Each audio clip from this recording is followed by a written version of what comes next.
Hello, this is Tzvetomir, Policy Director for NPHI, and this is the weekly policy update for May 7th through May 14th. To begin, I want to remind the membership that we did not send out a COVID-19 impact survey this past week, but please be on the lookout for a new survey this upcoming week. As we frequently mention, we use the data we collect from the survey to inform our congressional and advocacy efforts with the administration. So please be on the lookout for the survey in your inboxes, which goes directly to CEOs and their delegates.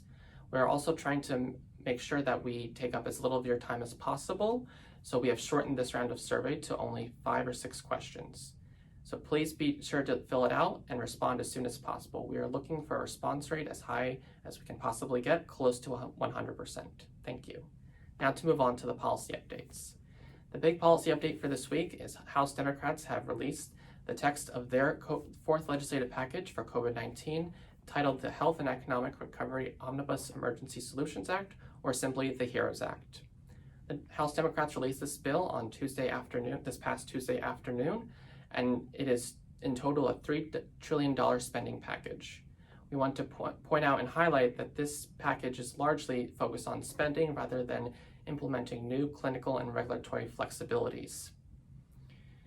This bill represents the opening move for House Democrats to begin negotiations with Senate Republicans, and House Democrats are set to pass the bill today, Friday. However, Senate Majority Leader McConnell has indicated that he is not interested in moving along with negotiations on the same timeline and as quickly as Speaker Pelosi would. So we anticipate this bill and this negotiation process will be much more drawn out than in past bills. Based on our initial review of the bill, we wanted to flag a couple of provisions that are key for NPHI and its membership. First, House Democrats would appropriate an additional $100 billion to the Provider Relief Fund on top of the already appropriated $175 billion. Second, Congress would modify the Advanced and Accelerated Payment Program to reduce the potential interest rate for paying back the loans from the program to just 1%, and would also extend the grace period for these loans. But please note that CMS has currently paused new applications for this program since April 26th.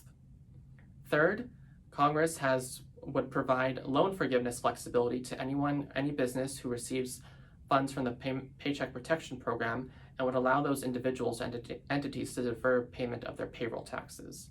And finally, House Democrats have included a refundable payroll tax credit for employers that choose to reimburse employees for expenses incurred as a result of COVID-19, such as funeral costs.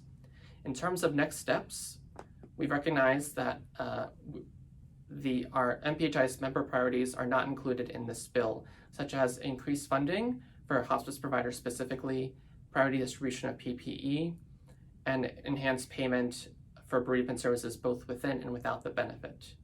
Therefore, we'll be in close contact with both House Democrats and Senate Republicans in order to make sure that these priorities are included in the final bill. And finally, I want to remind the membership that last week, HHS extended the terms and conditions deadline for accepting funds from the Provider Relief Fund. Initially, providers had 30 days to accept those funds. Now, you have 45 days.